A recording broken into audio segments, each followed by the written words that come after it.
मंचस्थ पूज्य संत वृंद, वानप्रस्थी महानुभाव, उपस्थित सभी विद्वज्जन, सम्मुख समुपस्थित धर्म प्रेमी सज्जनों, वंदनीय मातृशक्ति प्रिय बच्चों, अभी आप लोगों ने विद्वानों से आर्य समाज के जो प्रमुख सिद्धांत हैं उनको लेकर के चर्चाएं सुनी है। अभी बहन सविता जी ईश्वर के विषय में आपके बीच में बातें बता रही थी। आज वर्तमान समय में सर्वाधिक भ्रांति यदि किसी विषय को लेकर के है तो ईश्वर को लेकर के है। समाज में जितने भी मतपंथ संप्रदाय चलते हैं सबकी ईश्वर के विषय में अपनी अलग अलग धारणाएं हैं। लोगों ने अपने अपने हिसाब से ईश्वर को गढ़ा हुआ है। जैसा आदमी ने सोचा वैसा भगवान बना दिया। किसी ने छोटा, किसी ने मोटा, किसी ने बड़ा, किसी ने बालक। पहले तब भी लोग मंदिर में भगवान की पूजा करने के लिए जाते थे। आजकल तो हाथ में कंडियां मिली घूमते लड्डू गोपाल को। तो इतनी ज्यादा भ्रांतियां ईश्वर को लेकर के है। बंधु, समझने वाली बात यह है कि पूरी दुनिया में मैथ का सिद्धांत एक है, साइंस के सिद्धांत पूरी दुनिया के एक हैं, मेडिकल साइंस का सिद्धांत पूरी दुनिया का एक है। 2 और 2 4 होते हैं। भारत में भी पूछेंगे तब भी लोग 4 बताएंगे। अमेरिका में जाओ वहां पर भी 2 और 2 4 होते हैं। कनाडा में जाओ वहां पर भी 2 और 2 4 होते हैं। और हमारा बिल्कुल उल्टा देश है, बिल्कुल भारत का प्रतिपक्षी देश है पाकिस्तान। आप पाकिस्तान में भी जाएंगे और वहां पूछेंगे 2 और 2 कितने होते हैं तो क्या जवाब मिलेगा? तो पूरी दुनिया में मैथ का फॉर्मूला एक, पूरी दुनिया में विज्ञान का फॉर्मूला एक। हमारे देश के बच्चे यूक्रेन में जाकर के, अमेरिका में जाकर के डॉक्टरी सीखते हैं और भारत में आकर के डॉक्टरी करते हैं। तो वहां जो पढ़ते हैं उसका प्रैक्टिकल भारत में हो रहा है। इसका मतलब पूरी दुनिया में मेडिकल का फॉर्मूला एक। लेकिन क्या पूरी दुनिया में ईश्वर का फार्मूला एक है या अलग अलग है? बड़ी विचित्र बात है। हर सब्जेक्ट का फॉर्मूला एक है, धारणा एक है, लेकिन क्या ईश्वर सब्जेक्ट नहीं है? ईश्वर विषय नहीं है? तो ईश्वर को लेकर के दुनिया की अलग अलग धारणाएं क्यों हैं? आप दुनिया की बात छोड़ दो, आप भारत देश में आ जाओ। भारत देश में जितने लोग हैं क्या ईश्वर को लेकर के उनकी एक मान्यता है? अच्छा, भारत की बात छोड़ दो, आप अपने बलरई में आ जाओ। बलरई में जितने लोग हैं क्या वो सभी ईश्वर के प्रति उनकी मान्यता एक है या अलग अलग है? बड़ी विचित्र बात है। यानी ईश्वर एक सब्जेक्ट है, मुख्य विषय है जीवन का, उसको लेकर के लोगों की अलग अलग धारणा है और बाकी दुनिया के जितने विषय हैं सबको लेकर के दुनिया की एक धारणा है। बंधु, ऐसा क्यों हो रहा है? क्योंकि अन्य जो सब्जेक्ट हैं उनको लेकर के दुनिया बड़े प्रोफेसर, डॉक्टर लोग विश्व मंच पर बैठ करके तर्क करते हैं, चर्चाएं करते हैं और जो फिर सिद्धांत निकल करके आता है, मंथन करने के बाद जो सिद्धांत निकल करके आता है उसको पूरी दुनिया एक्सेप्ट करती है। लेकिन ईश्वर को लेकर के आज तक कहीं बहस नहीं होती, ईश्वर को लेकर के कहीं आज तक डिबेट नहीं होती। अगर पूरे विश्व मंच पर दुनिया भर के जितने भी तथाकथित धर्म गुरु हैं, जितने भी पंथों को मानने वाले लोग हैं, अगर पूरे की पूरे एकत्रित होकर के और बहस करें ईश्वर को लेकर के, तो बंधुओं पूरी दुनिया में ईश्वर का फॉर्मूला भी एक ही लागू होगा। और वो कौन सा लागू होगा? जो वेद के आधार पर महर्षि दयानंद जी महाराज ने आर्य समाज के दूसरे नियम में बताया। ईश्वर सच्चिदानंद स्वरूप, निराकार, सर्वशक्तिमान, न्यायकारी, दयालु, अजन्मा, अनंत, निर्विकार, अनादि, अनुपम, सर्वाधार, सर्वेश्वर, सर्वव्यापक, सर्वांतर्यामी, अजर, अमर, अभय, नित्य और पवित्र है। उसी की उपासना करनी योग्य है। जिस दिन संसार के लोग थोड़ी बुद्धि को खोल करके विचार करेंगे तो फिर इसी सिद्धांत को पूरी दुनिया मानेगी। दुनिया में वेद के सिद्धांत को कोई काट नहीं सकता है, क्योंकि वेद का सिद्धांत अकाट्य है। वेद पूरी तरह से साइंटिफिक है, लॉजिकल है। इसीलिए आज जो भ्रांतियां समाज में फैल रही हैं उसका परिणाम है कि हम वेद से दूर होते चले जा रहे हैं। एक वेद मंत्र का सिद्धांत मैं आपके बीच में रखता हूं। हमारे यहाँ 4 वेद हैं। 4 वेदों में एक वेद है यजुर्वेद। यजुर्वेद का जो अंतिम अध्याय है, यजुर्वेद में 40 अध्याय हैं और अंतिम अध्याय ईशोपनिषद के नाम से विख्यात है। हमारे यहाँ वैसे तो बहुत सारे उपनिषद हैं, लेकिन 11 उपनिषद प्रामाणिक मानते हैं महर्षि दयानंद सरस्वती। उन 11 उपनिषदों में जो सर्वाधिक लोकप्रिय और सर्वाधिक प्रामाणिक उपनिषद माना जाता है वो ईशोपनिषद माना जाता है। और ऐसा क्यों? क्योंकि अन्य जितने भी उपनिषद हैं वो सारे आरण्यक और ब्राह्मण ग्रंथों से लिए गए हैं, लेकिन ईशोपनिषद सीधा वेद से लिया गया है। यजुर्वेद का 40वां अध्याय बिल्कुल यथावत मंत्र ईशोपनिषद में आते हैं। तो ईशोपनिषद इसलिए उसका नाम है कि उसमें ईश्वर का वर्णन किया गया है, परमात्मा कैसा है, उसका स्वरूप कैसा है, उसको कैसे प्राप्त किया जाता है, आदि आदि पूरा विवेचन यजुर्वेद के 40वें अध्याय में किया गया।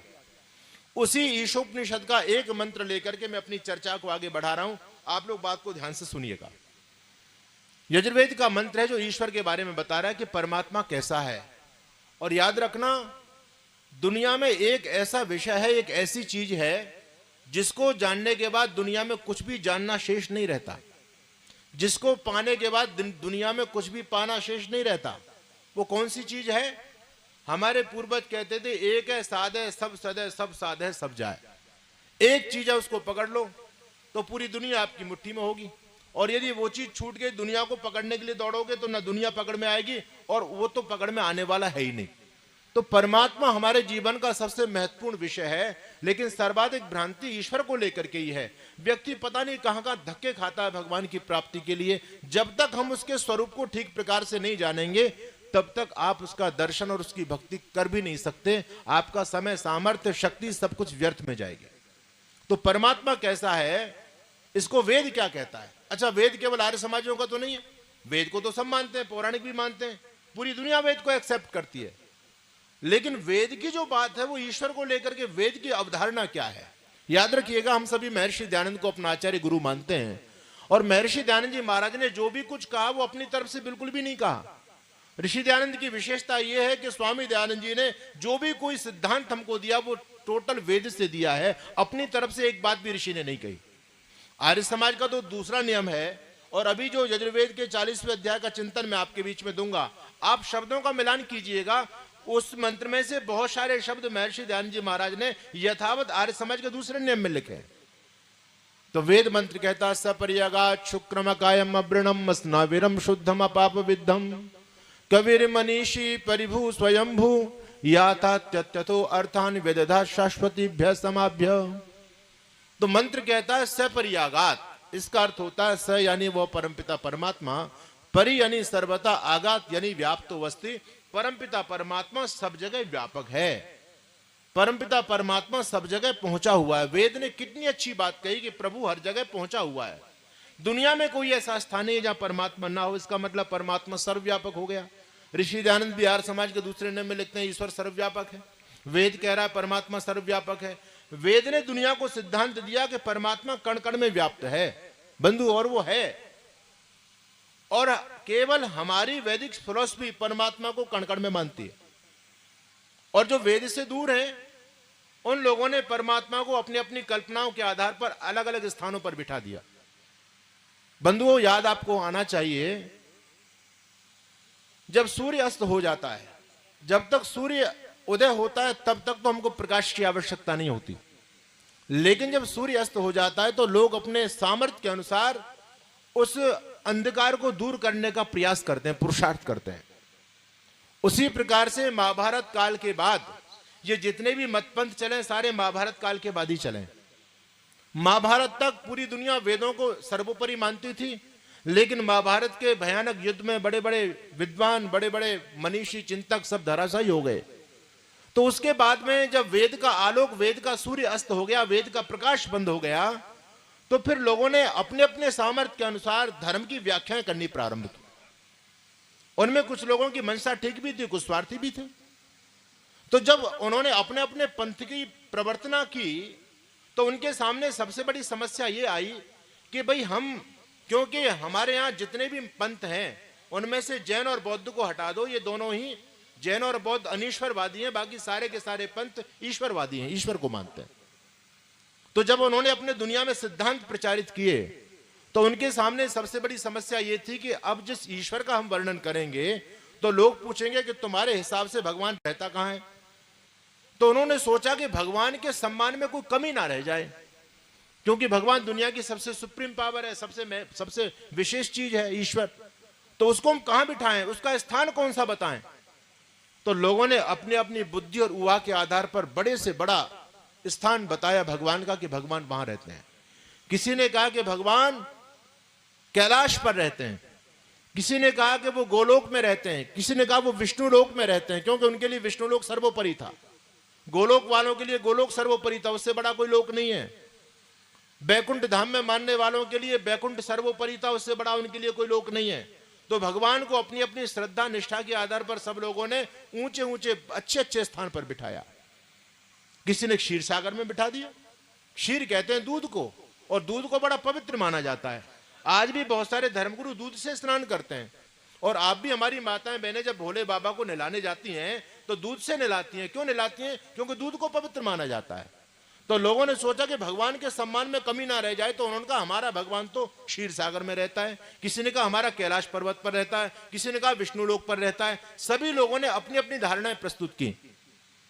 लेकिन उसके बाद में और भी पंथ आए। आज से लगभग 2000 साल पहले एक पंथ आया जिसको कहते हैं ईसाईयत।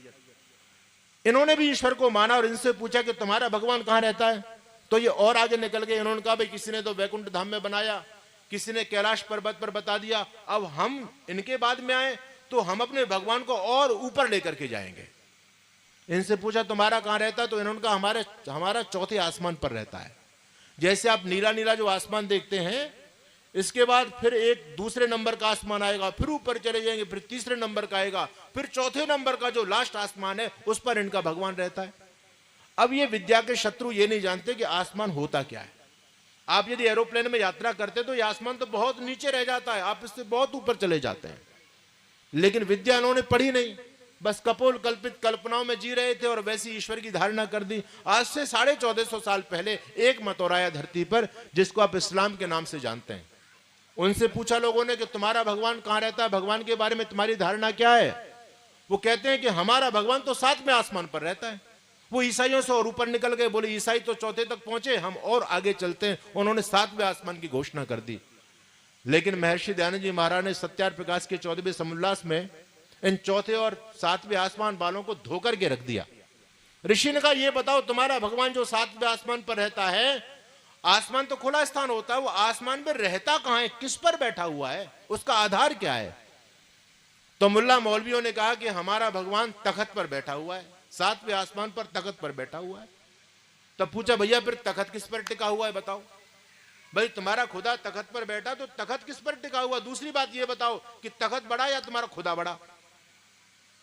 अगर तुम्हारा खुदा तखत पर आ गया तो तखत बड़ा है, तो फिर तुम्हारा खुदा है ही क्या तखत के सामने, फिर तो तखत ही खुदा से बड़ा हो गया। और यदि ये कहते हो कि नहीं हमारा खुदा बड़ा, तो वो तखत पर कैसे बैठ जाएगा। तो आज तक किसी मुल्ला पादरी के पास इन प्रश्नों का कोई जवाब नहीं है। फिर उनसे पूछा चलो माना कि तुम्हारा भगवान तखत पर बैठा हुआ है, तो वो तखत किस पर टिका हुआ ये तो बोलो। तो कहने लगे वो जो तखत है उसके चारों पाए एक एक फरिश्ते ने पकड़े हुए हैं, फरिश्तों के कंधे पर तखत रखा हुआ है। प्रश्न अभी भी वही की वही है। फिर भी प्रश्न वही पैदा होगा कि भैया माना कि तुम्हारा खुदा तखत पर है और तखत खुदाओं के फरिश्तों के कंधे पर है, लेकिन फरिश्ते किस पर हैं, वो आकाश में वैसे लटक रहे हैं क्या। तो आज तक किसी मुल्ला मौलवी पादरी के पास इन प्रश्नों का कोई जवाब नहीं है और इनका जवाब कभी हो भी नहीं सकता। तो बंधुओं वेद ने कहा सपर्यागात, लेकिन हम लोग भी पीछे नहीं है। हमने भी वेद के सिद्धांत की अवमानना करके, कुछ धूर्त कोटि के लोग थे समाज में, उन्होंने अपनी दुकानें चलानी चाहिए तो उन्होंने समाज में एक नई धारणा प्रवर्तित की जिसको उन्होंने कहा अवतारवाद। कहते हैं कि भगवान का अवतार होता है। वेद कहता है कि भगवान सर्वव्यापक है, सर्वतो व्याप्तो अस्ति, सपर्यागात, सब जगह पहुंचा हुआ है। लेकिन हमारे भाई कहते हैं उसका अवतार होता है। अब अवतार का मतलब क्या होता है, अवतार का मतलब होता है उतरना। उतरा कहां जाता, ऊपर से। अगर अवतारवाद की बात मुसलमान करें, ईसाई करें तो बात समझ में आती है। अच्छा बैकुंठ धाम वाले करें तो भी बात समझ में आ जाएगी, कैलाश पर्वत वाले करें तो भी बात समझ में आ जाएगी, क्योंकि ये सारी चीजें ऊपर हैं। तो इनका भगवान नीचे उतर करके आएगा तब तो अवतारवाद की थ्योरी साबित होती है। लेकिन हमारा वेद तो कहता है सपर्यागात, वो सब जगह पहुंचा हुआ है, वो कण कण में व्यापक है, तो उसको कहीं आने की आवश्यकता नहीं है। अच्छा भगवान अवतार लेकर के उतर के यहां आया तो पहले यहां नहीं था, पहले ऊपर था, तभी तो अवतार हुआ उसका। और अब यहां पर आ गया अवतार लेकर के तो ऊपर नहीं रहेगा, तो वैदिक फिलॉसफी पूरी तरह से चरमरा जाएगी। वेद एक ऐसा ग्रंथ है जो बुद्धि की बात करता है, उसमें कोई कपोल कल्पना नहीं है, उसमें कोई झूठी कहानियां नहीं है, उसमें कोई किस्से कहानी और इतिहास नहीं है। वेद में जो कुछ है वो पूरी तरह से सत्य विद्याएं हैं। तो वेद कहता है ईश्वर के बारे में सपर्यागात, वो परमपिता परमात्मा सब जगह पहुंचा हुआ है। लेकिन कुछ धूर्त कपटी लोगों ने भगवान को एक स्थान पर बिठा दिया, भगवान के अवतार की कल्पना की कि भगवान अवतार लेता है। लोगों ने कहा कहां लेता है भगवान अवतार, बताओ कहां भगवान का अवतार हुआ। तो लोग पुरानी कहानी बताते हैं, भैया पहले उसमें नरसिंह के रूप में हुआ, कभी सूकर के रूप में हुआ, कभी कच्छप के रूप में हुआ, कभी मीन के रूप में हुआ। अरे बोले अब तो बताओ, अब अरे जब तो हो गए तो हो गए, अब बताओ अब भगवान का अवतार कहां है। तो बहुत सारे लोगों ने कह दिया हम ही भगवान के अवतार हैं। बहुत सारे पाखंडी लोगों ने अपने आप को भगवान का अवतार घोषित कर दिया। बहुत सारे भगवान तो हरियाणा की जेलों में दंड पेल रहे हैं, आपको जानकारी होनी चाहिए। एक रामपाल धूर्त आदमी है, वो हरियाणा की जेल में सड़ रहा है, और वो जो है ना सतलोक का मालिक है। जैसे आपका बैकुंठ लोक, बैकुंठ धाम, कैलाश धाम, उसी प्रकार से उसकी धारणा के अनुसार सतलोक है, और सतलोक का स्वामी वो है। और वो कहता जो मेरे भक्त होंगे वो सीधे यहां से मर करके सतलोक में पहुंचेंगे, और खुद जेल में सड़ रहा है। तो वेद के एक सिद्धांत की अवमानना होने से बंधुओं इस समाज में हजारों भगवान और भगवानियां पैदा हो गई। खूब भगवानों की बाढ़ आ रही है। इस भारत का दुर्भाग्य यह है कि इसमें धर्म गुरुओं की और भगवानों की बाढ़ आती रहती है। हम हिंदू समाज के लोगों के भगवान लगभग 10-15 साल में बदल जाते हैं। पुराने भगवान एक्सपायर हो जाते हैं और नए भगवान प्रकट हो जाते हैं। आप जानते हैं कि पहले लोग शंकर जी की पूजा करते थे, विष्णु जी की पूजा करते थे, शिव जी की पूजा करते थे, कृष्ण जी की पूजा करते थे, राम जी की पूजा करते थे। आजकल साईं राम की पूजा कर रहे हैं, और अब साईं राम को पटकनी खाटू श्याम ने दे दिए। आजकल खाटू श्याम सबसे पॉपुलर देवता। अब खाटू श्याम भी फ्लॉप होता चला जा रहा है। आजकल लड्डू गोपाल का ट्रेड आता चला जा रहा है। हर शहर में माताएं लड्डू गोपाल लेकर के घूम रही हैं। आश्चर्य की बात है। अब उसको एडमिशन करा रही है स्कूल में, अपने बच्चों का लालन पालन नहीं होता, लेकिन लड्डू गोपाल को अपना बच्चा मान करके उसको ब्यूटी पार्लर में, एक में परिवार में गया, जिस दिन पहुंचा एक माता जी आई, बोले स्वामी जी आज तो अपने लड्डू गोपाल को ब्यूटी पार्लर में लेके गई मैं। तो मैंने कहा इसकी क्या करा के लाई? माता जी बोले इसका श्रृंगार करा के लाई। 2800 रुपए दे के आई ब्यूटी पार्लर वाले को, 2800 रुपए, और उसका श्रृंगार करा के आई। आश्चर्य है। बहुत से बुद्धू के शत्रुओं ने तो आपके बामनी खेड़े में लड्डू गोपाल का स्कूल में एडमिशन भी करा दिया। क्या मजाक चल रहा है ईश्वर को लेकर के। कोई बोलने वाला नहीं, इन पाखंड पर कोई बोलने वाला नहीं है। केवल एक मंच है आर्य समाज का बंधुओं जो पाखंड का खंडन करता है। बाकी दुनिया के तमाम गुरु और तमाम पंथ पाखंड को बढ़ाने का काम कर रहे हैं। मूर्ख बनाओ मौज उड़ाओ। जो व्यक्ति समाज को जितना ज्यादा मूर्ख बनाने में एक्सपर्ट है वो समाज में उतना बड़ा धर्मगुरु घोषित हो जाता है और लोग उसकी पूजा करते हैं। तो समाज में सब बेवकूफ बनाने में लगे हुए हैं, कोई पाखंड का खंडन नहीं करता। ये तो ऋषि दयानंद की कृपा हो गई। उस ऋषि दयानंद ने सत्य कहने की हिम्मत की। ऋषि से पहले कौन बोलता था और आज भी कौन बोलता है? कुछ गिने चुने आर्य समाजी लोग हैं। ये सत्य का खंडन करते हैं, सत्य का खंडन करते हैं। बाकी तो मामला गड़बड़ी चल रहा है समाज के अंदर। तो वेद ने कहा सपरियागात का मतलब समझ में आया आपके? सपरियागात का मतलब क्या होता है? परमात्मा सर्वव्यापक है, सब जगह पहुंचा हुआ है। आगे वेद कहता है सपरियागात शुक्रम। शुक्रम का मतलब होता है सर्वशक्तिमत। परमात्मा सर्वशक्तिमान है। सर्वशक्तिमान का अर्थ क्या हुआ? सर्वशक्तिमान का अर्थ ये नहीं हुआ कि भगवान जो चाहे सो कर दे। सर्वशक्तिमान का अर्थ होता है कि उसके पास में पूर्ण शक्ति है, वो अपने कार्यों को करने में किसी की मदद नहीं लेता। हम जो भी काम करते हैं दुनिया में तो दूसरे लोगों की मदद से करते हैं, अपने स्वतः नहीं कर सकते। हमारा सामर्थ्य कम है, हमारे पास अल्प शक्ति है, लेकिन भगवान के साथ सर्व शक्ति है। भगवान सबसे बड़े पावरफुल हैं। तो भगवान सूर्य बनाते हैं तो किसी की मदद लेते हैं क्या? चंद्रमा बनाए तो किसी की मदद ली क्या? भगवान ने पृथ्वी बनाई, किसी की मदद ली? भगवान ने नदियां बहाई तो किसी जेसीबी वाले ठेकेदार से कांटेक्ट किया कि भैया तू नदी खोद के जा, मैं नदी चलाऊंगा? तो भगवान अपने कार्यों में किसी की मदद नहीं लेते। इसको कहते हैं सर्वशक्तिमान। बात समझ में आ रही है? ऋषि दयानंद क्या कहते हैं आर्य समाज कहने में? ईश्वर सच्चिदानंद सर्वशक्तिमान। परमात्मा सर्वशक्तिमान है, परमात्मा सर्वव्यापक है। आगे सुनिए वेद ने क्या कहा। सपरियगात शुक्रम अकायम। अकायम का मतलब होता है शरीर से रहित। अकाय, काय यानी शरीर। अकायम, अव्रणम, असनाविरम, 3 बात कही वेद ने, और बड़ी गंभीर बात है, सोचने योग्य बात है। परमात्मा अकाय है, उसका कोई शरीर नहीं है। आगे का अव्रणम। अव्रणम का मतलब होता है उसके शरीर में कोई घाव नहीं है। असनाविरम का मतलब होता है उसके कोई नसनाड़ी नहीं है। 3 बात हो गई, अकायम, अव्रणम, असनाविरम। तो यहां पर प्रश्न किया कि भाई जब भगवान को अकाय कह ही दिया, उसका शरीर ही नहीं है, तो अव्रणम असनाविरम की आवश्यकता क्या है? भाई शरीर होगा तभी तो नसनाड़ी होंगी, शरीर होगा तभी तो घाव होगा। जब शरीर का ही हमने निषेध कर दिया पूरी तरह से, तो अव्रणम असनाविरम का औचित्य क्या रह गया? तो बंधुओं, महर्षि दयानंद जी महाराज का तो यजुर्वेद का भाष्य उपलब्ध है ही, लेकिन शंकराचार्य जी ने, जो पूरा पौराणिक जगत शंकराचार्य को, अपने अद्वैतवाद को मानता है, शंकराचार्य को अपना गुरु मानता है, शंकराचार्य जी ने वेद का भाष्य तो नहीं किया, लेकिन उपनिषद का भाष्य किया शंकराचार्य ने। तो इस मंत्र पर महर्षि दयानंद का भाष्य भी उपलब्ध है, शंकराचार्य का भाष्य भी उपलब्ध है, मैदर और सायण का भाष्य भी उपलब्ध है। सारे के सारे विद्वान इस मंत्र को लेके एक मत हैं, और वो क्या कहते हैं? कहते हैं कि परमात्मा तीनों शरीरों से रहित है। अकायम अवृणम असनावनम, इसका मतलब परमात्मा तीनों शरीरों से रहित है। तीन शरीर हमारे हैं। एक होता हमारा स्थूल शरीर, ये जो हार्ड मांस का पुतला है, जो कुछ समय के बाद खत्म हो जाएगा, फिर नया मिलेगा, है ना। इसको कहते हैं स्थूल शरीर, जो 5 तत्वों से मिलकर के बना है। शीत जल पावक गगन समीरा, पंच तत्व मिल बनो शरीरा। ये जो शरीर है आपका, ये स्थूल शरीर है बंधुओं। इस स्थूल शरीर के अंदर एक सूक्ष्म शरीर भी रहता है, और याद रखना, स्थूल शरीर बार बार मरता है, बार बार जन्म लेता है, फिर मरेगा, फिर जन्म लेगा, फिर मरेगा, फिर जन्म लेगा। लेकिन स्थूल शरीर, सूक्ष्म शरीर कभी नहीं मरता। वो एक बार मिलता है, एक बार, और उसके बाद हमेशा जीवात्मा के साथ रहता है। ये बाहर वाला तो बार बार बदलेगा, कभी कुत्ते का, कभी गधे का, कभी घोड़े का, कभी इंसान का, ये बदलता रहेगा अपने कर्म के आधार पर। लेकिन अंदर वाला जो सूक्ष्म शरीर है वो कभी नहीं बदलता। वो कब तक रहता है? जब तक मुक्ति ना हो जाए तब तक एक ही सूक्ष्म शरीर रहता है, जो 17 तत्वों का संघात है। सत्यार्थ प्रकाश में महर्षि दयानंद जी महाराज उसका विस्तृत वर्णन करते हैं। 17 तत्वों से सूक्ष्म शरीर बनता है, और एक होता है हमारा लिंग शरीर, कारण शरीर। मुक्ति में सूक्ष्म शरीर भी छूट जाएगा, मुक्ति में रहेगा लिंग शरीर। तो 3 प्रकार के शरीर होते हैं। हम लोगों के 3 प्रकार के शरीर हैं। तो वहां कहा कि परमात्मा तीनों शरीरों से रहित है। ना परमात्मा का स्थूल शरीर है, ना सूक्ष्म शरीर है, और ना लिंग शरीर है। इसका मतलब जब परमात्मा का शरीर ही नहीं, तो उसका कोई आकार ही नहीं, तो आप उसको आकार कैसे दे सकते हो? फिर भगवान की मूर्ति कैसे बन सकती है? बड़ी विचित्र बात है। वेद ने बिल्कुल मना कर दिया, उसका कोई शरीर नहीं है, वो निराकार चेतन तत्व है। लेकिन फिर भी इंसान ने उसकी मूर्ति बना दी। इंसान दुनिया का सबसे घातक प्राणी है, सबसे घातक। ये जो भी बनाता है सब में अपना दिमाग घुसाता है, अपने हिसाब से सोचता है, अपने हिसाब से।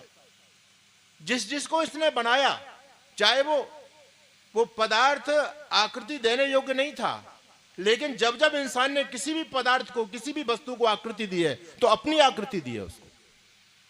अच्छा, समय की कोई आकृति है क्या? समय, अब 4 बजने वाले हैं, 3:30 बज गए, समय है। इस समय की कोई आकार है? लेकिन जब एक चित्रकार ने समय का भी जब आकार दिया, तो उसने इंसान का चित्र बनाया, और उसने बड़ी अपनी ऊहा लगाई। सामने से जब उसका आकार दिया इंसान का, तो सामने बाल दिए उसके, ढका हुआ है चेहरा पूरा बाल से, और पीछे से बिल्कुल सपाट, बिल्कुल चिकना। उस चित्रकार से पूछा किसका चित्र है? कहते हैं समय का चित्र है। बोले समय का भी कोई चित्र हो सकता है क्या? बोले हाँ, समय का चित्र है। तो इस चित्र से आप क्या कहना चाहते हैं? कहते हैं इसके आगे बाल हैं, आगे से ढका हुआ इसका चेहरा। इसका मतलब समय को कोई पहचान नहीं पाता। समय को यदि आप कवर करना चाहते हैं तो आगे से पकड़िए उसको। अगर समय निकल गया तो पीछे हाथ मलते रह जाओगे, पीछे से पकड़ाने वाला नहीं है, क्योंकि पीछे से वो सपाट है, बिल्कुल चिकना है। मेरा कहने का भाव यह है कि जब चित्रकार ने समय को भी चित्र देना चाहा, तो आदमी की शक्ल दी। जब इंसान ने सूर्य को भी शक्ल देनी चाहिए, सूर्य को आकार देना चाहा, तो आदमी का आकार दिया। आप रोज सूर्य को देखते हैं, इस सूर्य में कोई आंख नाक कान है क्या? है? कुछ भी नहीं है। लेकिन आप गूगल पर, या जो सूर्यवंशी क्षत्रिय होते हैं, उनके घर में सूर्य भगवान का फोटो होता है, तो उसमें तो सारी आंख नाक कान सब कुछ बना दिया, ऊपर से अग्नि की लपटें निकाल दी, बोले सूर्य भगवान है। तो क्या सूर्य ऐसा है क्या? नहीं। इंसान ने जब सूर्य का भी चित्र बनाना चाहा बंधुओं, तो उसको अपनी शक्ल दी। इंसान ने जब गंगा का चित्र बनाना चाहा, तो उसको भी अपनी शक्ल के अनुसार बनाया। गंगा मैया, गंगा का मतलब होता है, अरे गंगा चलो आपसे दूर है, आपके पास तो यमुना मैया है ना, यमुना बहता हुआ पानी। लेकिन अब यमुना मैया के मंदिर में जाओ तो वो यमुना नहीं है, वहां पर एक स्त्री बिठाई हुई है, ऊपर से लेकर नीचे तक स्त्री का बहुत सुंदर रूप, नीचे जल की धाराएं बहती, बोले ये यमुना मैया है, गंगा मैया है। क्या गंगा मैया ऐसी है? हमारे यहां मंत्र है गायत्री मंत्र, गायत्री छंद का नाम है, शब्दों का नाम है। शब्दों की कोई मूर्ति नहीं हो सकती, लेकिन गायत्री परिवार वालों ने उसको भी मूर्ति में जब ढाला, उसका भी चित्र बनाना चाहा, तो उसको भी इंसान का रूप दिया। आप गायत्री तपोभूमि जाइए तो वहां गायत्री माता विराजमान है। तो मैं आपको बताना चाहता हूं कि जब इंसान ने सोचा कि भाई भगवान को भी बनाया जाए, तो भगवान को कैसे बनाए? तो इंसान ने अपना ही रूप भगवान को दे दिया। लेकिन वेद ने कहा परमात्मा तीनों शरीरों से रहित है, उसका कोई रूप नहीं हो सकता। तुम हो निर्लेप नारायण, कहां चंदन लगाऊं मैं, अजब हैरान हूं भगवान तुम्हें कैसे रिझाऊं मैं। आश्चर्य की बात है। आगे वेद ने कहा सपर्यगा शुक्रम अकायम अव्रणम अस्नाविरम शुद्धम अपाप विद्धम। शुद्धम, शुद्धम का मतलब होता है परमात्मा पवित्र है, अशुद्ध नहीं है। और पहले वेद ने कहा सपर्यगा तो सर्वव्यापक है। अब जरा आप थोड़ा सा चिंतन कीजिएगा, जो चीज सर्वव्यापक हो वो चीज शुद्ध रह सकती है क्या? बोलो बोलो, बात समझ में आ रही नहीं आ रही आपके? बात समझ में आ रही है आपके? जो चीज सर्वव्यापक हो, सब में रहती हो, वो चीज शुद्ध रह सकती है क्या? हाँ या ना? अच्छा बोलो, भगवान सब जगह रहते नहीं रहते? रहते हैं, रहते हैं पक्का। तो भगवान नाली में भी रहते हैं क्या? बोलो, मलमूत्र में रहते हैं भगवान? अब ये चुप हो गए, बोले कहेंगे तो भगवान का अपमान हो जाएगा। अब सिद्धांत हम जानते नहीं है। ये कारण इसलिए कि हम लोगों ने स्वाध्याय करने बंद कर दिए। हम स्वाध्याय कहां करते हैं? पढ़ते ही नहीं अब, और सैद्धांतिक चर्चा सुनना नहीं चाहते। आर्य समाज के मंचों पर भी मनोरंजन आ गया है अब ज्यादातर। बस ताली बजाओ, मनोरंजन करो और जाओ, मौज मस्ती करो। वैदिक सिद्धांत की चर्चा लोग करते नहीं और लोग सुनना नहीं चाहते। तो हमारे यहां एक पंथ है ब्रह्मा कुमारी, आपके यहां खूब विस्तार को प्राप्त हो रहा है आजकल। ब्रह्मा कुमारी वालों की मान्यता बिल्कुल वेद के विपरीत है, उल्टी मान्यता है। इनकी दो मान्यताओं का वर्णन मैं आपके बीच में कर दूं। ब्रह्मा कुमारी वाले मानते हैं कि एक बार जिस आत्मा को जो योनि प्राप्त हो गई वो हमेशा हमेशा उसी योनि में ही रहेगा। गधा एक बार गधा बन गया, वो जन्म जन्मांतर तक गधा ही बनता रहेगा, कुत्ता कुत्ता ही बनता रहेगा, और इंसान इंसान ही बनता रहेगा। तो मैंने कहा भाई तुम ये कहते हैं कि हम एक बार इंसान बन गए तो हमेशा इंसान बनेंगे, तो तुम भक्ति पूजा पाठ अच्छे काम क्यों करते हो?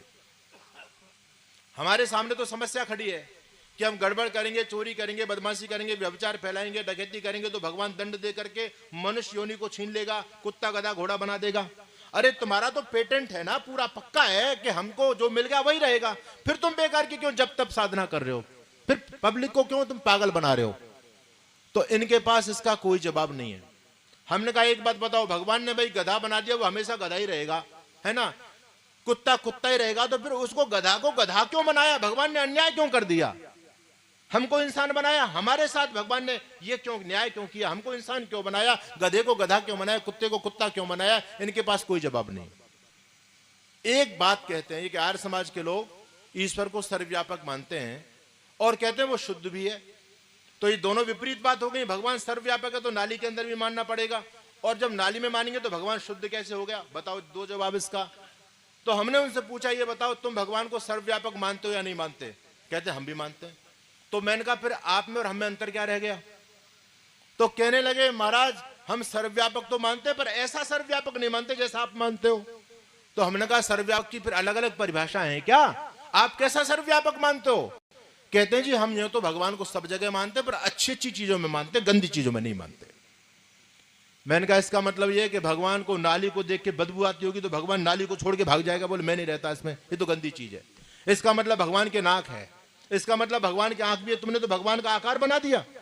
अब इन ब्रह्मा कुमारी वाले विद्या के शत्रुओं के पास इसका कोई जवाब नहीं है। बंधुओं, परमात्मा सर्वव्यापक भी और परमात्मा शुद्ध स्वरूप भी है। वेद कहता है, कोई आम मैं नहीं कह रहा हूं, आप नहीं कह रहे, वेद कहता है, और वेद की बात तो अकाट्य होती है, वेद को कौन काट सकता है?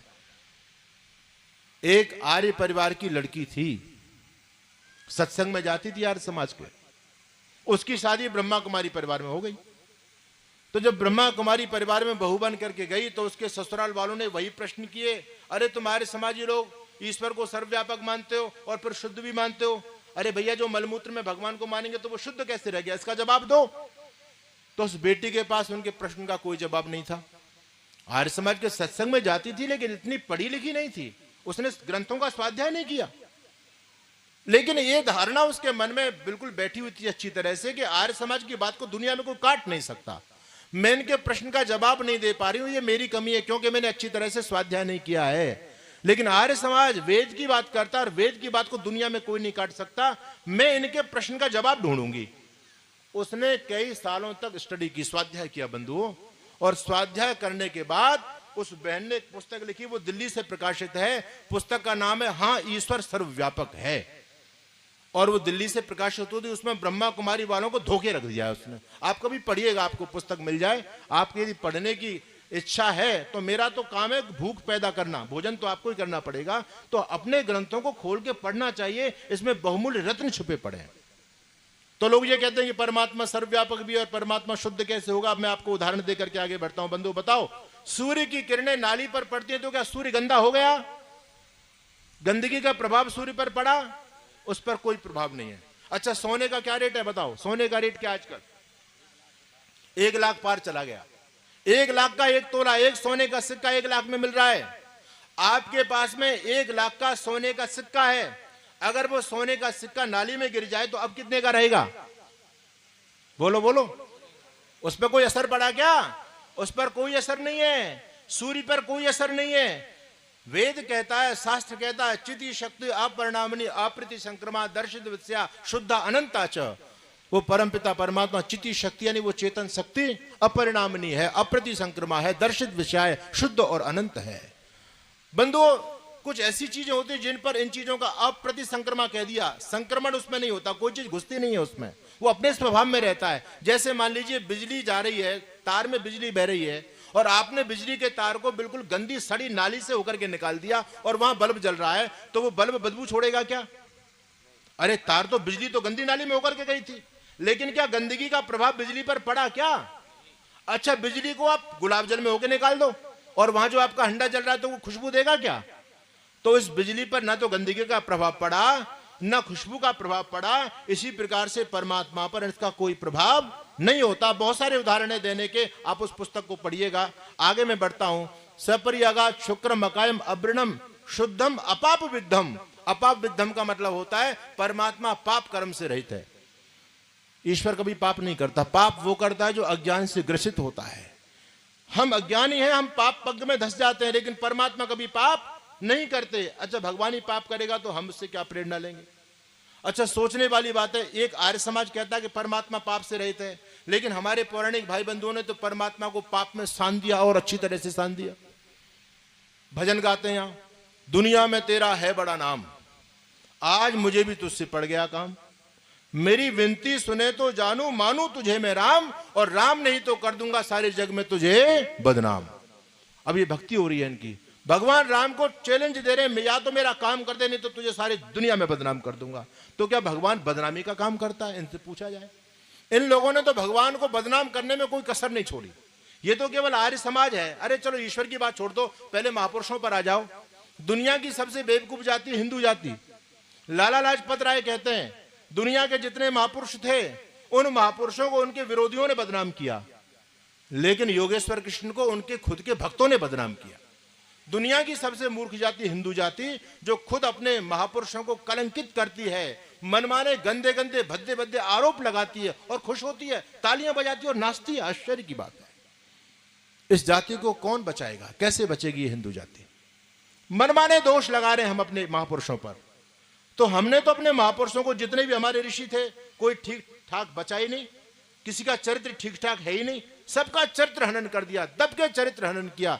चाहे वो कृष्ण हो, चाहे वो शिव हो, चाहे वो ब्रह्मा हो, चाहे वो अश्विनी कुमार हो, चाहे वो इंद्र हो, सबके बारे में गंदी गंदी कहानी आपको पुराणों में पढ़ने के लिए मिलेंगे। वेद ने कहा शुद्धम अपाप विद्धम, परमपिता परमात्मा पाप कर्म से रहित है, वो कभी पाप कर्म में नहीं फंसता।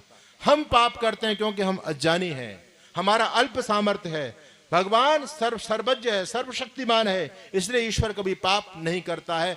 अब पाप विद्धम कवि मनीषी परिभू स्वयंभू। कवि, परमात्मा को कवि कहा। कवि का मतलब होता है सर्वज्ञ। आप लोगों ने कहावत सुनी होगी, जहां ना पहुंचे रवि वहां पहुंचे कवि। अच्छा, सूर्य का प्रकाश हर जगह पहुंच जाता है प्राय, लेकिन जहां सूर्य का प्रकाश भी नहीं पहुंच पाता वहां कवि अपनी कल्पनाओं के द्वारा पहुंच जाता है। मनीषी, अगला विशेषण वेद कहता है मनीषी। मनीषी का मतलब होता है मनोगत भावों को जानने वाला। परमात्मा हमारे मनोगत भावों को जानता है। हमारे मन में जो चल रहा है, दुनिया की मशीन फेल हो सकती है, लेकिन परमात्मा कभी फेल नहीं हो सकता। अच्छा बताओ, भगवान एक है या अनेक? बोलो, मेरी बात समझ में आ रही है आपके? नहीं आ रही तो जवाब दो, मौन मत बैठो। ईश्वर एक है या अनेक? आपके बरारी में जो भगवान है वही भगवान हरिद्वार में, या हरिद्वार वाला अलग है? और मथुरा वाला बिहारी जी एक है अनेक? एक ही है। तो अब जब आपके बलरई में जो मंदिर में जा रहे हैं और मंदिर में प्रार्थना कर रहे हैं और यहां बात नहीं बन रही आपकी, तो आपने बलरई वाले भगवान को छोड़ दिया और आप हरिद्वार चले गए। तो क्या हरिद्वार वाला भगवान जानता नहीं है बलरई वाला ही है, यहां पर आ गया है? या आप खाटू श्याम चले गए तो खाटू श्याम नहीं जानता है बलरई वाला है? अरे जब यहां नहीं सुन रहा तो वहां क्या सुनेगा? आपकी याद रखना, मनीषी परिभू स्वयंभू, भगवान मनोगत भावों को जानने वाला है। आपका कर्म जितना आपको देने का पात्र बनाता है, भगवान उतना देगा बंधु, याद रखना। परमात्मा कभी चाहे कितनी भी स्तुति करो आप उसकी, कितनी भी स्तुति करो, कितने गुण गाओ, भगवान कभी तुम्हारी स्तुति से प्रसन्न होकर के तुमको ज्यादा नहीं दे सकता। और चाहे तुम उसको गाली दो, मत मानो बिल्कुल भी, तो जितना देना उससे रत्ती मात्र कम नहीं कर सकता। ईश्वर कभी भी आपकी चापलूसी में और आपकी नाराजगी से प्रभावित नहीं होता। संसार के लोग प्रभावित होते हैं, लेकिन ईश्वर कभी भी प्रभावित नहीं होता है। तो वेद कहता है परिभू स्वयंभू। परिभू का मतलब वो सर्वोपरि है, उससे ऊपर दुनिया में कुछ भी नहीं है। और स्वयंभू का मतलब स्वयं सिद्ध, स्वयं सिद्ध है, वो स्वतः अपने आप से है, उसको किसी ने पैदा नहीं किया। जो पैदा हो जाए वो ईश्वर नहीं हो सकता। ईश्वर वह जो सारे जगत के उत्पन्न होने से पूर्व वर्तमान। महर्षि दयानंद ईश्वर स्तुति प्रार्थना उपासना के मंत्रों में एक गजब की ईश्वर की विशेषता बता रहे हैं। कहते हैं ईश्वर वो जो सब जगत के उत्पन्न होने से पूर्व वर्तमान। अच्छा बताओ, ये माइक पहले था या माइक को बनाने वाला पहले होगा? बनाने वाला। तो ईश्वर पहले है, संसार पहले है? ईश्वर पहले, क्योंकि ईश्वर के द्वारा संसार निर्मित है, ईश्वर ने संसार को बनाया। ऋषि दयानंद कहते हैं जो सब जगत के उत्पन्न होने से पूर्व वर्तमान है वह ईश्वर है। अच्छा बताओ, हनुमान जी से पहले संसार था या नहीं? तो जो लोग हनुमान जी को ईश्वर मानते हैं उनका सिद्धांत गलत। भाई ईश्वर तो पूर्व सारे जगत के उत्पन्न होने से पहले वर्तमान है। अच्छा, जो कृष्ण जी को ईश्वर मानते हैं तो कृष्ण जी से पहले ईश्वर ब्रह्मांड संसार था या नहीं? था। राम जी से पहले, शिव जी से पहले। इसका मतलब ये ईश्वर नहीं है। ईश्वर वो चेतन निराकार तत्व है। सर्वे वेदायत पद्मा मनंती तपांसि सर्वाणि च यद वदंती यदि छंतो ब्रह्मचर्यम चरंती तत्ते पदम संगण प्रप्रवीमि ओम इत्येतत्। उस परमपिता परमात्मा का नाम, मुख्य नाम ओम है, जो कभी ना अवतार लेता, ना कभी जन्म लेता, ना कभी मरता है, ना कभी बूढ़ा होता है। वो सारे परिणामों और प्रभावों से दूर रहता है। तो परमात्मा स्वयं सिद्ध है। अच्छा, ईश्वर के माता पिता का नाम कोई बता सकता है आप लोगों में? राम जी के माता पिता का नाम बता सकते हो, कृष्ण जी के माता पिता का नाम बता सकते हो, लेकिन ईश्वर जो ओंकार तत्व है वो किसी से पैदा नहीं हुआ, उससे सारा संसार पैदा होता है। वो संसार का निमित्त कारण बनता है। सपर्यगा शुक्रमकायम अब्रणम अस्नाविरम शुद्धम अपाप विद्धम कबीर मनीषी परिभू स्वयंभू। अगला पद याता त्यत्यतो अर्थान वेदधा शाश्वतीभ्य समाभ्य। इस बात को समझ लीजिए, यथार्थतः वेद के अर्थों को और पदार्थ सहित अर्थों को समझाने वाला वो परमपिता परमात्मा है। हम मानते हैं कि वेद ईश्वरीय वाणी है, ईश्वर के द्वारा वेद का ज्ञान आया। तो वेद के बारे में बड़ी भ्रांतियां समाज में फैल रही हैं। कोई व्यक्ति कहता है वेद महर्षि वेद व्यास ने लिखे, वेद ऋषियों के द्वारा निर्मित है। लेकिन आर्य समाज और आर्य समाज महर्षि दयानंद से पहले जितने भी ऋषि परंपरा है, चाहे वो शंकराचार्य हो, चाहे वो कोई भी ऋषि हो, सभी वेदों को अपौरुषेय मानते हैं। वो ईश्वर के द्वारा निर्मित हैं वेद। अब वेद का मंत्र कहता याता तथ्यतो अर्थान वेदधा शाश्वतीभ्य समाभ्य। आज हमको जो ज्ञान मिला है, इस ज्ञान का मूल ईश्वर है। अगर ईश्वर ना होता तो आज भी हम अज्ञानी और मूर्ख होते। एक इंसान के बच्चे को, 1.5 साल के बच्चे को, मासूम से बच्चे को मनुष्य के समुदाय से दूर कर दिया, उसको भेड़ बकरियों के बीच में रखा। तो जब वो भेड़ बकरियों के बीच में रखा तो उसकी पूरी एक्टिविटीज भेड़ बकरियों वाली हो गई। जैसी भेड़ बकरी बोलती है वो बोलना शुरू किया, जैसे वो चलती है वैसा चलना शुरू किया, जो भेड़ खाती है उसके वही खाना शुरू किया, जैसे भेड़ रहती है वैसा रहना शुरू किया। बिल्कुल भेड़ जैसा हो गया, क्योंकि ज्ञान का अभाव था।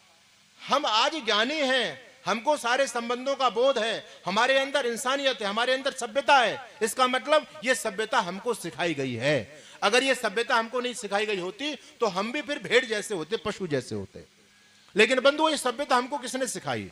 प्रश्न यहां पर पैदा होता है। ये सभ्यता, हम मनुष्य कहला रहे हैं, हम बहुत ज्ञानवान कहला रहे हैं, विद्या हमारे पास में, ये विद्या, ये शिक्षा, ये संस्कृति, ये सभ्यता हमको कहां से प्राप्त हुई? बोलो, कहां से प्राप्त हुई? अरे डरने की बात कौन सी है? हमारे माता पिता गुरुजनों से प्राप्त हुई है। उनसे तो हम लोगों ने सीखा है ना। अच्छा, हमारे माता पिता गुरुजनों को कहां से प्राप्त हुई? उनको उनके माता पिता गुरुजनों से। अच्छा, उनको कहां से प्राप्त हुई? उनको उनके अपने माता पिता गुरुजनों से हुई होगी। अच्छा, उनको कहां से प्राप्त हुई? उनको उनके माता पिता गुरुजनों से हुई होगी। उसी प्रकार से बैक में चलते चले जाओ, चलते चले जाओ, चलते चले जाओ, और आप वहां पहुंचेंगे जब पहली बार सृष्टि बनी। जब इंसान पहली बार धरती पर आया, उस समय कोई किसी का माता पिता नहीं था। बात समझ में आ रही है आपके? पहली बार जब, अब बहुत सारे लोग प्रश्न करते हैं, भाई मुर्गी पहले थी, अंडा पहले था। बहुत सारे जो ज्ञानी हैं वो प्रश्न करते रहते हैं गाँव देहात में कि मुर्गी पहले अंडा पहले था। अरे भले आदमी, बिना मुर्गी का अंडा कैसे आ जाएगा? तो जब संसार ईश्वर ने बनाया तो सबसे पहले धरती पर जब इंसान आया तो उस समय कोई किसी का माँ बाप नहीं था। अमैथुनी सृष्टि, माता भूमि पुत्रो हम पृथिव्या, ये भूमि हमारी माँ है और हम इसके पुत्र हैं। आज भी भूमि माँ की गोदी से, गर्भ से बहुत सारे जीव जंतु पैदा हो रहे हैं, नहीं हो रहे हैं? तो सृष्टि के आदि में मनुष्य भी भूमि माँ के गर्भ से पैदा होता है। और वो बच्चा पैदा नहीं होता। बच्चा पैदा होता तो उसको खिलाएगा कौन, उसको नहलाएगा कौन, उसका पालन कौन करेगा? तो पूर्ण युवावस्था में सृष्टि का सृजन करते हैं, युवक और युवतियां पैदा होते हैं, और फिर आगे उनका फिर संबंध चलता है, फिर ये मैथुनी सृष्टि प्रारंभ होती है। लेकिन प्रश्न मेरा यह है कि जब पहली बार इंसान धरती पर आया तो उसको ज्ञान किसने दिया? भाई माता पिता गुरुजन तो नहीं थे। अगर उनको ज्ञान नहीं देते तो वो तो अज्ञानी रह करके मर जाते, उनको कोई सभ्यता नहीं होती, वो कुछ जान नहीं पाते, वो उल्टा सीधा खा पी करके मर जाते। भाई सारी औषधियां, वनस्पतियां सब कुछ थी। तो अब उनको ज्ञान देने वाला वो गुरुओं का गुरु परमपिता परमात्मा, सएषा पूर्वेशम अपि गुरु कालेनान्वच्छेदात्, गुरुओं का गुरु परमपिता परमात्मा है। पिताओं का पिता परमपिता परमात्मा वही है, ओंकार तत्व है। और माताओं की माता जगदम्बा भगवती जिसको आप बोलते हैं, उस ओमकार का ही नाम जगदम्बा भगवती है। वो परमपिता परमात्मा सृष्टि के आदि में वेद का ज्ञान देता है हमको। और वेद का ज्ञान कैसे देता? आज आपको मैंने मंत्र पढ़ा दिया, अब आप वर्मा जी उस मंत्र का अर्थ तो आप जानते नहीं हो। अगर भगवान केवल मंत्र बता देता और उसका अर्थ नहीं बताता तो फिर ज्ञान किस काम का था? वो बात समझ में आ रही है ना आपके? तो याता ततो अर्थान, वेद के अर्थों को यथावत भगवान ने समझाया, भगवान ने बताया, उनकी आत्मा में अवतरित कराया वेद के ज्ञान को। और जैसे जो जो पदार्थ वेद में शब्द आया उसका अर्थ भी साक्षात ऋषियों को हुआ, और फिर ये ज्ञान की परंपरा, ये ज्ञान के कण हम और आप लोगों तक पहुंचे। तो ये सारा का सारा ईश्वर की कृपा है। तो ईशोपनिषद कहता है कि हम उस ईश्वर को जाने, ईश्वर को माने। मैं फिर जहां से मैंने अपनी बात प्रारंभ की वहीं पर आना चाहता हूं। मैंने कहा था दुनिया में साइंस का सिद्धांत एक, दुनिया में मैथमेटिक्स का सिद्धांत एक, दुनिया में जितनी विद्याएं सबका सिद्धांत एक, लेकिन ईश्वर का सिद्धांत अलग अलग। क्या ईश्वर सब्जेक्ट नहीं है? क्या ईश्वर पदार्थ नहीं है? ईश्वर विषय नहीं है? ईश्वर भी विषय है। लेकिन धार्मिक पाखंडी लोगों ने, धर्म के नाम से दुकान चलाने वाले लोगों ने कभी भी ईश्वर के बारे में लोगों को सोचने का मौका नहीं दिया। उन्होंने बुद्धि पर ताला लगा दिया, बोले नहीं, ये धर्म केवल आस्था का विषय, श्रद्धा का विषय, इसमें यदि अकल को दखल दोगे तो नाश हो जाएगा। डॉक्टर सर्वपल्ली राधाकृष्णन कहते हैं यदि धर्म में अकल का दखल नहीं है तो धर्म केवल बेवकूफों का सौदा है, इस धर्म का कोई औचित्य नहीं है। ऋषि कहते हैं तर्क न अनुसिद्धति स धर्म, धर्म तर्क से सिद्ध होता है। तो हर जगह हमको बुद्धि का उपयोग करना है। हम ऋणी हैं महर्षि दयानंद जी महाराज के, जिन्होंने धर्म के क्षेत्र में हमारी बुद्धि पर लगे ताले को खोल दिया। आज भी आर्य समाज से तर सब लोग ताले लगा करके घूम रहे हैं। एक धर्मगुरु तो ऐसे हैं जो अपने पंडाल पर फ्लैक्स लगा देते हैं कि पंडाल में घुसने से पहले बुद्धि और जूतों को बाहर खोल करके आए। हमारे यहाँ बुद्धि का कोई काम ही नहीं है। लेकिन ये तो ऋषि दयानंद की कृपा है कि ऋषि दयानंद जी महाराज ने बुद्धि पर लगे ताले को खोल दिया, हमको तर्क दिया। और बंधुओं याद रखना, बुद्धि और छाता, इन दोनों में एक चीज कॉमन होती है। छाता यानी अम्ब्रेला, जो हमारी रक्षा करता है, धूप ताप से बचाता है। इन दोनों चीजों में एक बात कॉमन है, ये जब खुले होते हैं तभी यूजफुल होते हैं, और बंद होते हैं तो किसी काम के नहीं है। छाता बंद है तो किसी काम का नहीं, बोझ है। और बुद्धि दिमाग बंद है तो ये बुद्धि भी किसी काम की नहीं है। तो खोल करके चलना।